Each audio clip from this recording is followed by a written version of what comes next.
Freedom feels good.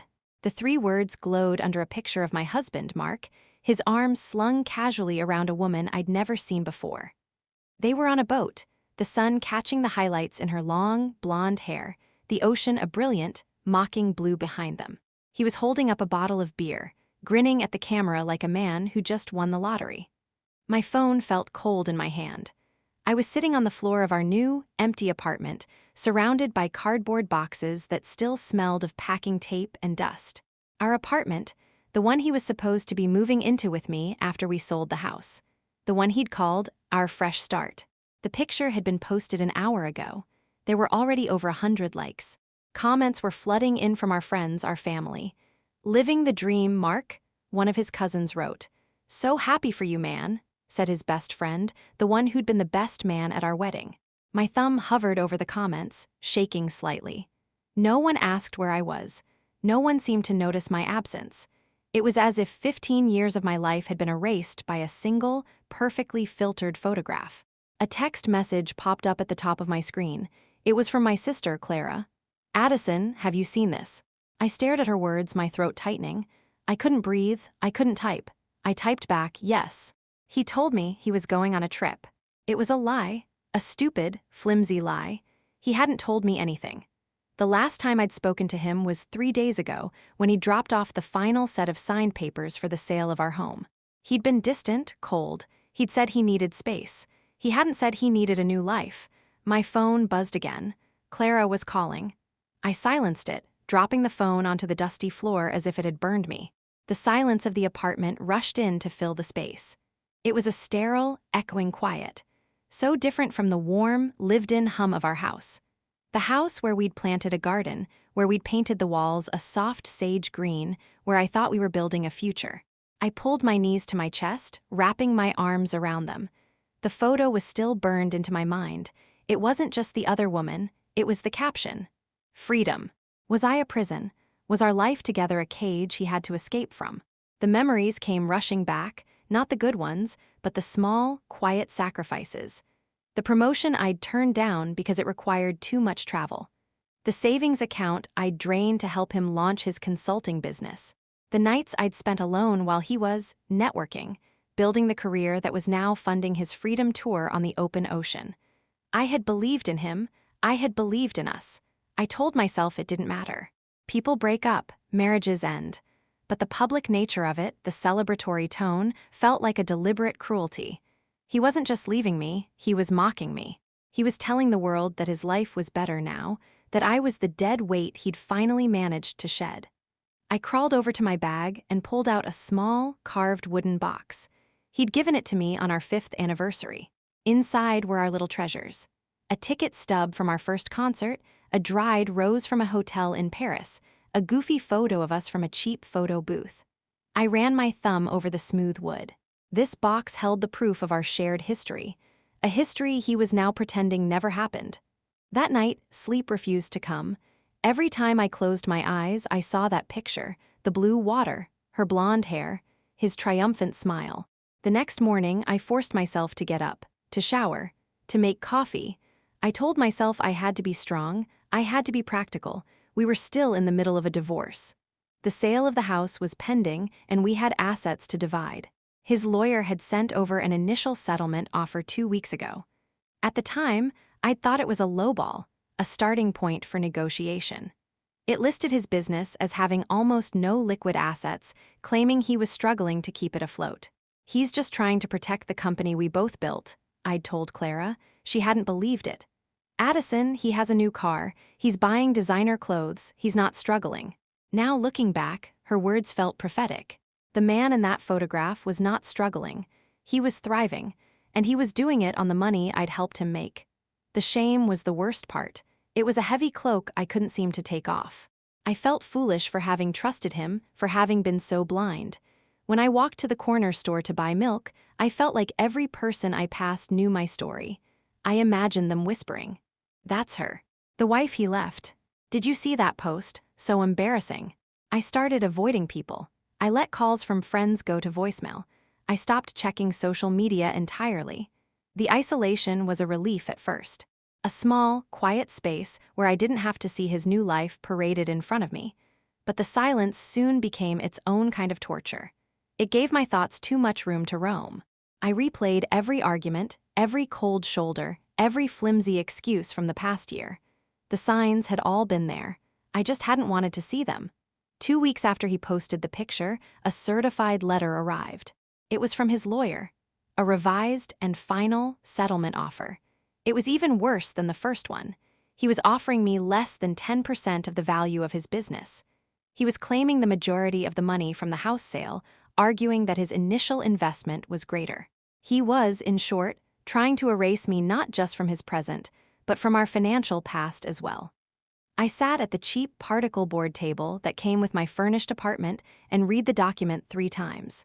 It was a work of fiction, a carefully constructed narrative where he was the sole architect of his success, and I was little more than a bystander.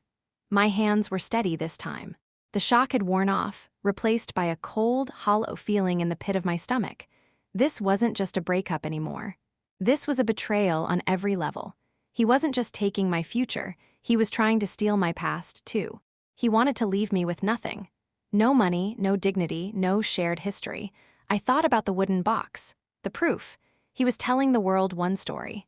The happy, successful man finally free from his burdensome wife. The legal documents told another story. The struggling entrepreneur who had nothing to give. Both were lies. I thought about the sacrifices, the years of support, the unwavering belief I'd poured into him, into our life. I had watered the garden, and now he was picking all the flowers for someone else, leaving me with nothing but dirt. The hollow feeling started to change. It wasn't despair anymore. It was something else, something hard and solid. I picked up my phone and finally called my sister back. Her voice was full of worry. "Addison, I've been so worried. Are you okay?" "I'm fine," I said, and for the first time in weeks it felt almost true. "Actually, no, I'm not fine. But I'm going to be." "What happened?" she asked, her tone shifting from concern to alert.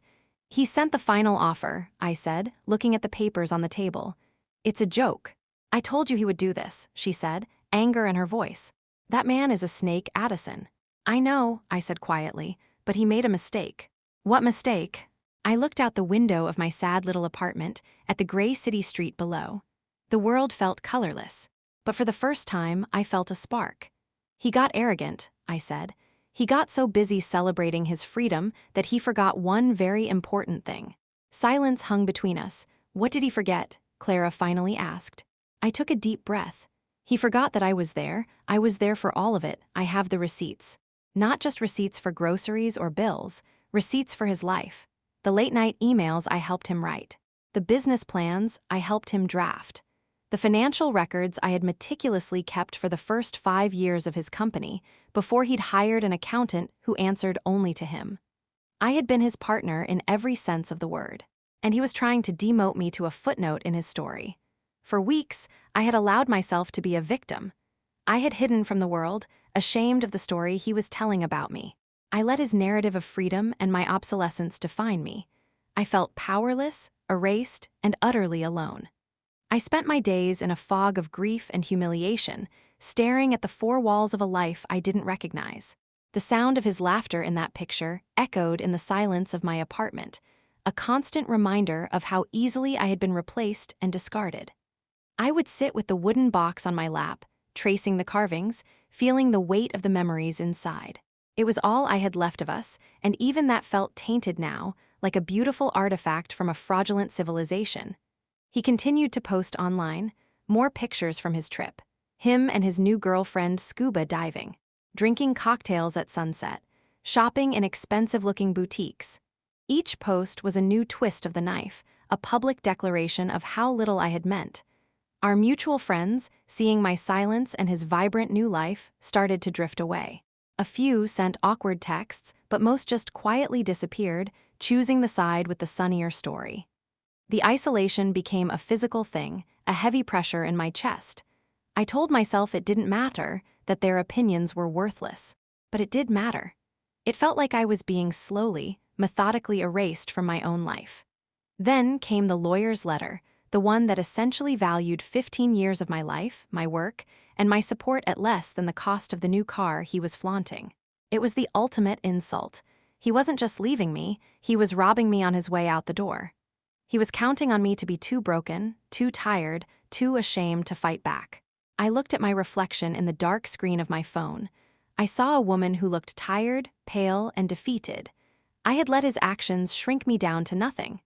I had been drowning in his narrative, the story he was telling the world, the story he was telling the court. That's when I realized I needed to stop reading his story and start writing my own. That night, I made a promise to myself. Not a loud, angry promise, but a quiet one, whispered into the sterile silence of my new apartment.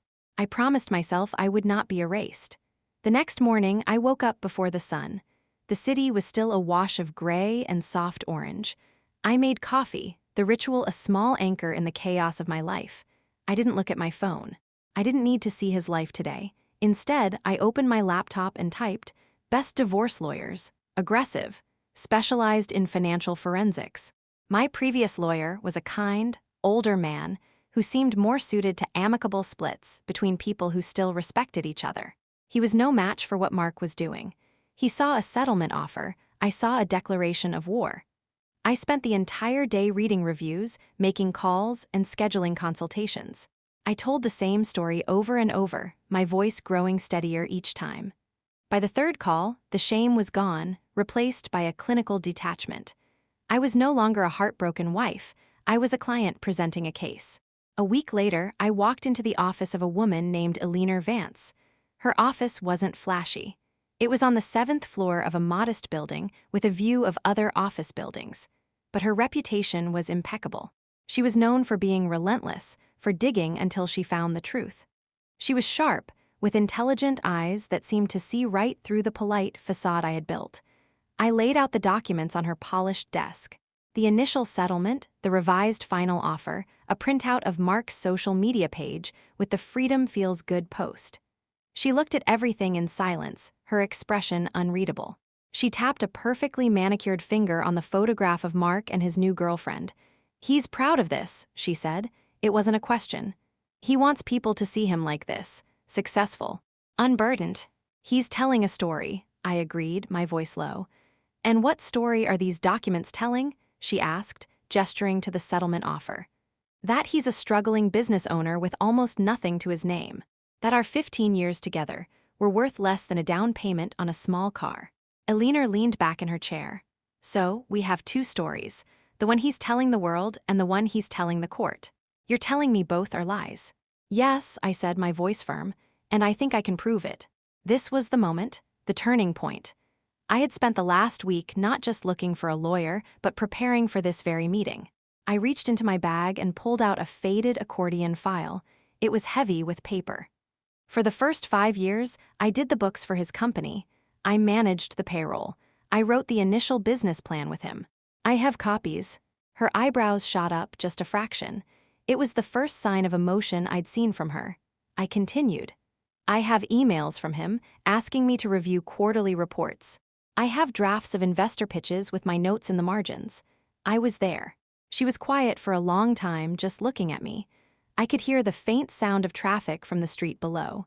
I held my breath, waiting for her verdict.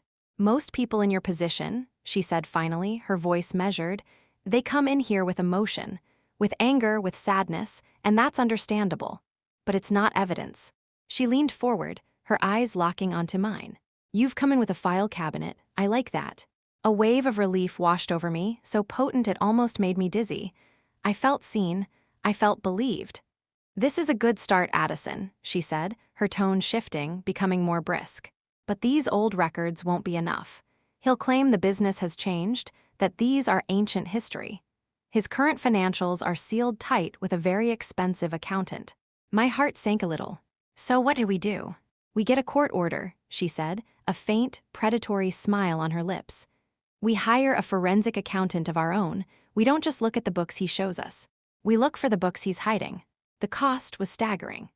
Hiring a top-tier forensic accountant would eat up nearly all the money I had left from the sale of our first small apartment, the money I was supposed to be using to start my new life. It was a terrifying gamble. That night, I sat on my floor again, the lawyer's retainer agreement on the table in front of me. Signing it felt like stepping off a cliff. If this didn't work, I would be left with truly nothing. Mark would win. He would be on his boat, laughing, while I would be struggling to pay rent. I thought about giving up. I could just take his insulting offer. It would be enough to get by for a year or two. I could walk away, lick my wounds in private, and try to forget. Then I thought of the wooden box. I pulled it out from my bag, the smooth wood cool against my skin. I opened it. The ticket stubs, the dried rose, they didn't feel like treasures anymore. They felt like props from a play where I was the only one who didn't know the script. My fingers brushed against something hard at the bottom. A small, brass key. I'd forgotten all about it. It was the key to a storage unit we had rented years ago when we moved from our first apartment into the house. It was filled with things that didn't fit, things we promised we'd sort through one day. Old furniture, boxes of college textbooks, and his old office supplies. An old desktop computer, a filing cabinet, boxes of paperwork from the company's infancy. We had both forgotten it existed. But then, he had forgotten a lot of things. He had forgotten the wife who stayed up until 3 a.m. helping him design his first logo. He had forgotten the partner who talked him out of quitting a dozen times. He had forgotten that I knew where the bodies were buried. Or, in this case, where the old hard drives were stored. The next morning, I signed the retainer with a steady hand and couriered it back to Aline's office. I didn't tell her about the storage unit yet. It was my ace in the hole. My secret. For the next few weeks, my life found a new rhythm. It was a quiet, disciplined existence. I woke up. I exercised. I looked for part-time work to offset my legal bills. I didn't drink wine at night to numb the loneliness. I drank herbal tea and read. I was rebuilding myself, brick by brick. The empty apartment started to feel less like a prison and more like a sanctuary. I bought a plant, a small, resilient succulent. I hung a few pictures on the stark white walls. I was creating a space that was entirely mine. Clara called every few days. "How are you holding up?" she'd ask. "I'm okay," I'd tell her, and I meant it. "I'm focused." "Have you heard from him?" "Only through his lawyer," I said. They had sent a terse email rejecting our request for a more equitable settlement and refusing to provide more detailed financial disclosures. It was exactly the response Aline had predicted. "He's stonewalling," she had said to me over the phone. "Good. It shows us he has something to hide. It gives us grounds to push for the forensic audit." So we pushed. We filed the motion. A court date was set. While the lawyers handled the official channels, I started my own investigation. One rainy Saturday, I drove to the storage facility on the industrial side of town. The air smelled of damp concrete and dust. The roll-up door screeched in protest as I heaved it open. Inside, our old life sat under a layer of grime, covered in white sheets like ghosts. I spent the entire day digging. I found the old filing cabinet. It was locked, of course, but I found the key in a ceramic bowl full of other forgotten keys. Inside, old invoices, bank statements, incorporation documents, everything I remembered. Then I found the old desktop computer tower. It was heavy and obsolete. I had no idea if it would even turn on. I loaded it into the back of my car, along with 3 boxes of files. Back in my apartment, I felt like a detective in a low-budget movie. I had to buy a special adapter to connect the old hard drive to my laptop. My heart pounded as the drive whirred to life. Files and folders flickered onto my screen. They were a digital time capsule. And there it was. A folder labeled Projections Archive. Inside were dozens of spreadsheets, financial models I had built, 5-year growth plans. In one of them, I found our initial seed money breakdown. It showed, clear as day, that the down payment for the business loan had come from a joint savings account. The same account he was now claiming in legal documents was solely his inheritance. I scrolled through old emails. An email from Mark to me, dated 8 years ago. "Addie, can you work your magic on these numbers? The bank needs a Q3 forecast that looks stronger. We need this next round of funding." My reply, with a new spreadsheet attached. "Try this version. I've recategorized some of the R&D spending as capital investment. It's more aggressive, but it's defensible, and it paints a much better picture of our growth potential." I had done that. I had helped him secure the funding that had turned his little startup into the success it was today. It wasn't just his business. I had been a part of its DNA from the very beginning. I kept digging, night after night. I created a timeline, a meticulous log of my contributions, cross-referencing my digital findings with the paper files from the storage unit.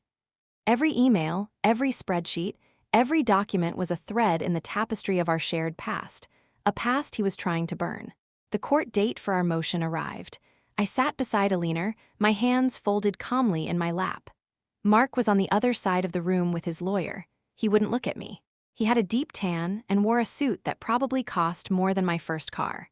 He looked bored, annoyed, as if this was all a ridiculous inconvenience. His lawyer argued that their financial disclosures were complete and that our request for a forensic audit was nothing more than a vindictive fishing expedition. When it was Alina's turn, she didn't raise her voice. She simply laid out the facts. She presented the business plan with my name on it as a co-author. She presented the initial bank loan application that listed our joint savings as collateral. She didn't show them the emails yet. She was holding those back. This was just the opening act. "Your Honor," she said, her voice clear and calm, "my client was not merely the wife of a businessman. She was an integral part of this company's foundation. The financial documents provided by the defendant do not reflect this reality. In fact, they seem engineered to obscure it." The judge, a stern-looking woman with tired eyes, looked over the documents. She looked at Mark, then at me. Mark was whispering furiously to his lawyer. The bored expression was gone. The judge cleared her throat. "Motion granted. A full forensic audit of the business and Mr. Thompson's personal finances is to be completed within 90 days. I didn't smile. I didn't even look at Mark. I just felt a quiet, profound sense of rightness. The first domino had fallen. When we walked out of the courtroom, I felt the sun on my face. For the first time in months, it felt warm, not harsh. "He's rattled," Alina said as we walked down the courthouse steps. "He expected you to roll over. He never expected you to have kept such meticulous records." "He forgot who I was," I said softly. "People like him often do," she replied. "They rewrite history to suit their narrative. It's our job to show the judge the original manuscript."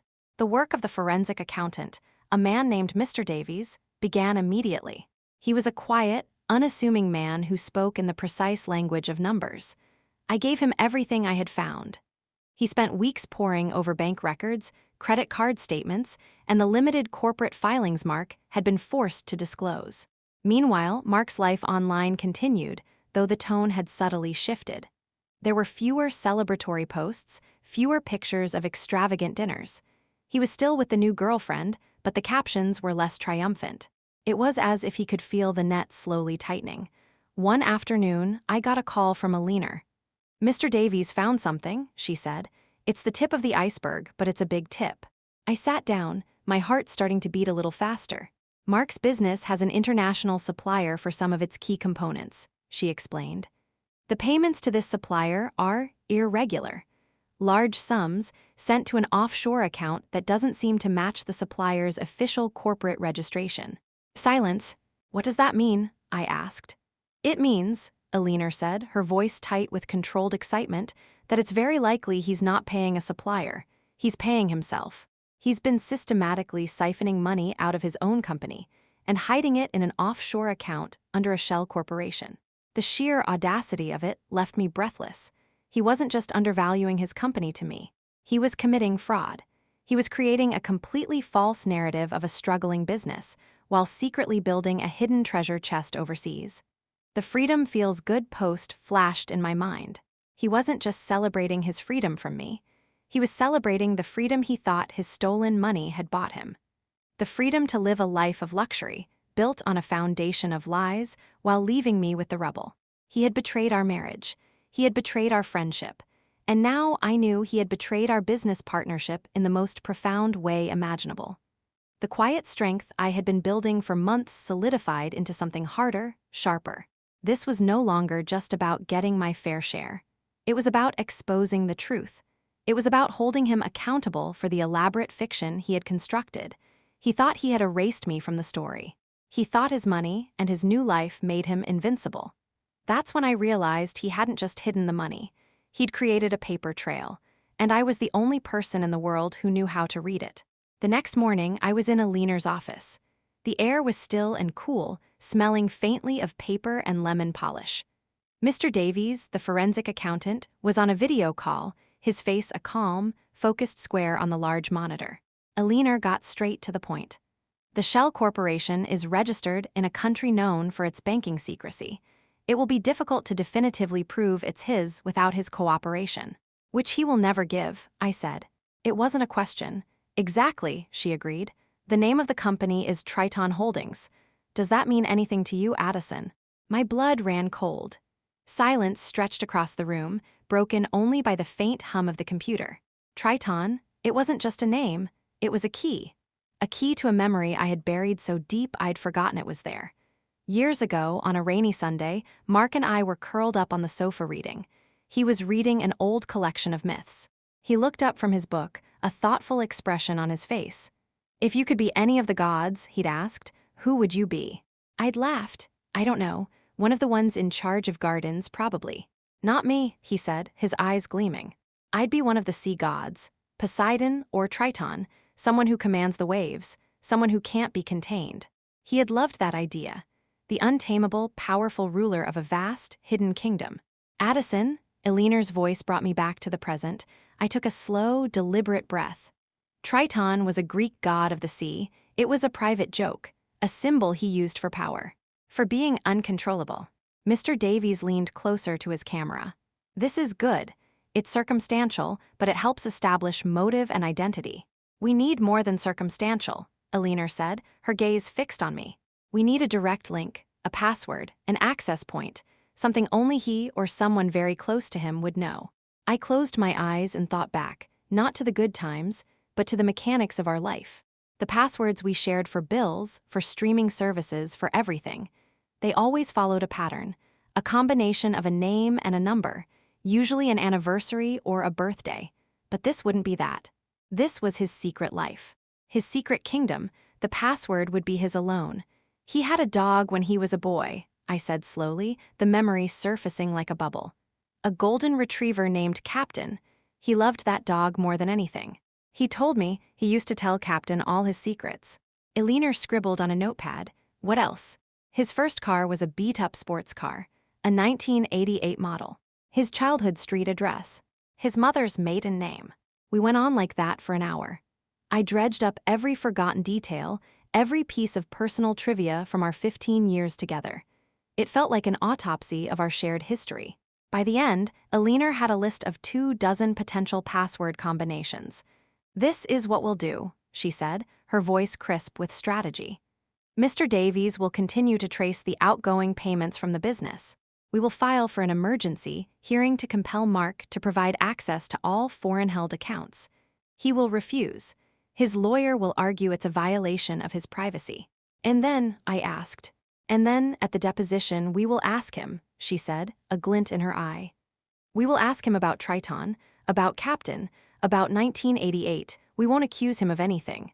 We will just lay the pieces on the table and let him see the picture we're making. The 2 weeks leading up to the deposition were the longest of my life.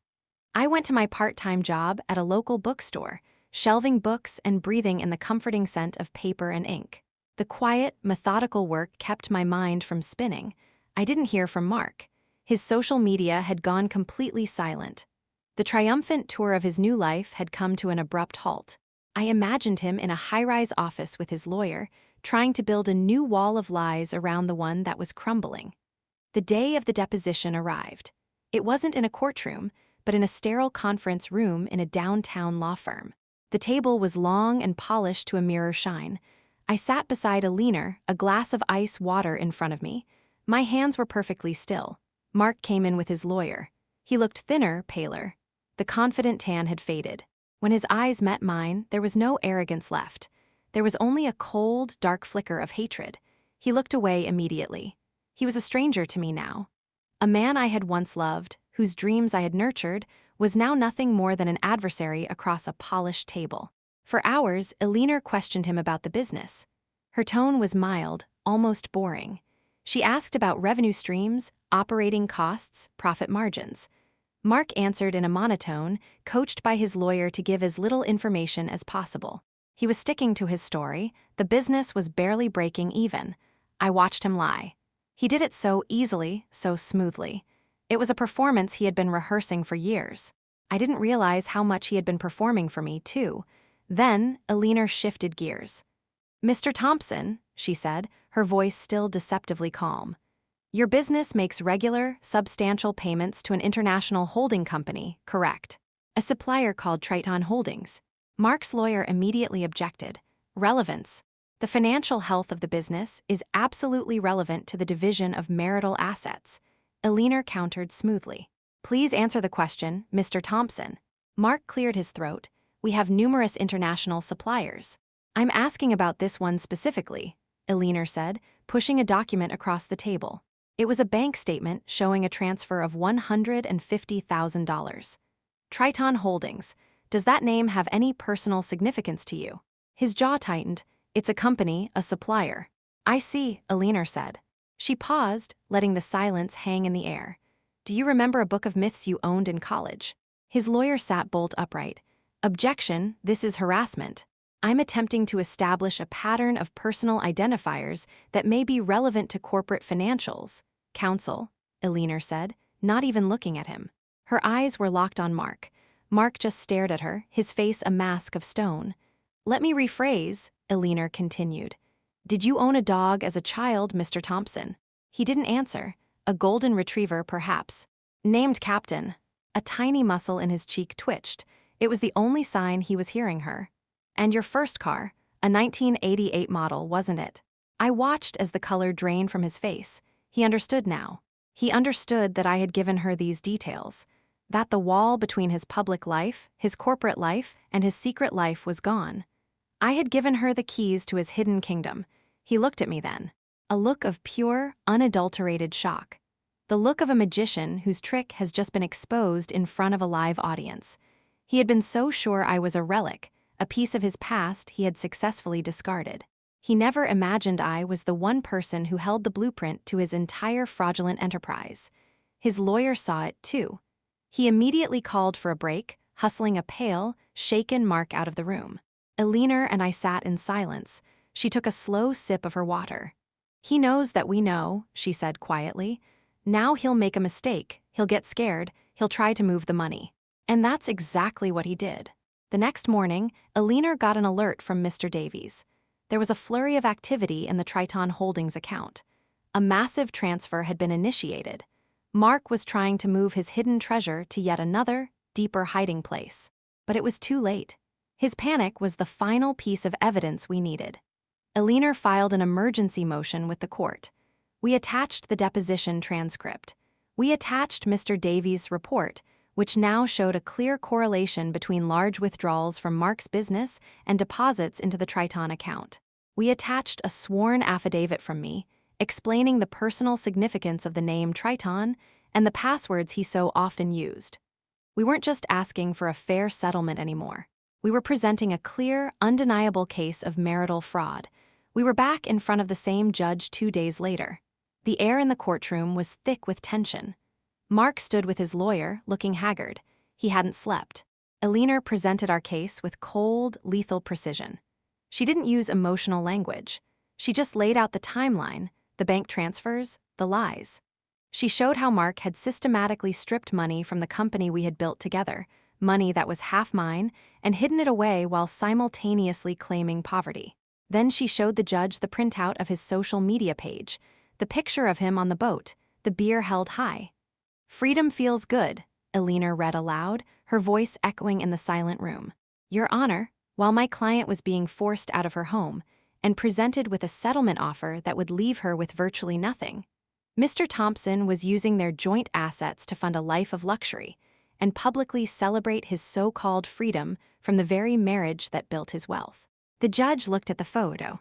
Then she looked at the bank records showing hundreds of thousands of dollars being funneled into an offshore account. Then she looked at Mark. His face was ashen. He had been so proud of that photograph. It was his victory flag. Now it was the symbol of his greed and his deceit, the ultimate proof of his bad faith. The judge's decision was swift and brutal. Based on the overwhelming evidence of financial misconduct and the defendant's clear attempts to conceal marital assets, she said, her voice leaving no room for argument, this court is issuing an immediate injunction. All known personal and business accounts belonging to Mr. Thompson, both domestic and international, are to be frozen, pending the conclusion of this divorce proceeding. The words hit the air like a hammer blow. The court froze his accounts. Mark swayed slightly, as if he'd been physically struck. His lawyer put a hand on his arm to steady him. He had been untouchable, a god of his own making, ruler of the waves, and with a few quiet words he had been contained. I felt nothing. Not joy, not triumph, just the quiet, leveling force of the truth. We walked out of the courtroom into the bright afternoon sun. My phone buzzed in my pocket. I ignored it. I knew it would be him. When I finally checked it hours later, there were 7 missed calls and a string of increasingly frantic text messages. "Addison, call me. We need to talk. This is a misunderstanding. Your lawyer is blowing this out of proportion. You can't do this to me. You're ruining my life. Please, I'll give you whatever you want. Just make them unfreeze the accounts." I read the messages without emotion. He wasn't sorry for what he did. He was only sorry he got caught. The man who had mocked me, betrayed me, and tried to erase me was now begging. I never replied. A week later, a new picture appeared on his girlfriend's social media feed. She was on a plane, a glass of champagne in her hand. The caption read, "On to the next adventure. Sometimes you have to know when a ship has sunk." His kingdom, built on stolen money, had crumbled, and his queen had abandoned him among the ruins. The final settlement was negotiated by our lawyers. I never saw him again. With his assets frozen and the evidence of his fraud undeniable, he had no leverage left. I received 60% of all our assets, including the money recovered from the Triton account. It was more than fair, it was justice. My life is quiet now. The apartment is no longer empty and sterile. It's filled with books, with the green leaves of my growing collection of plants, with the smell of coffee in the morning. It feels like home. It feels like mine. Sometimes I think about that photograph, the one that started it all. He thought it was a declaration of his freedom. But freedom isn't about escaping the people you made promises to. It isn't about a bigger boat or a younger girlfriend. True freedom, I've learned, is the quiet peace that comes from respecting yourself. It's the strength you find when you refuse to let someone else's lies become your truth. One evening, a few months after everything was settled, I took out the small wooden box. I ran my fingers over the carvings one last time.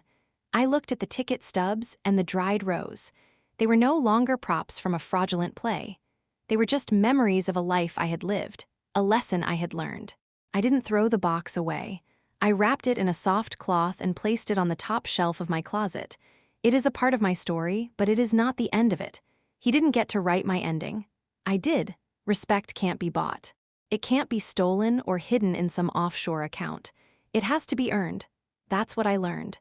He lost everything because he never understood that. And I found everything when I finally started giving that respect to myself. If this story moved you, please take a moment to subscribe. More true-to-life tales of courage, family, and quiet revenge await here. Thank you for listening.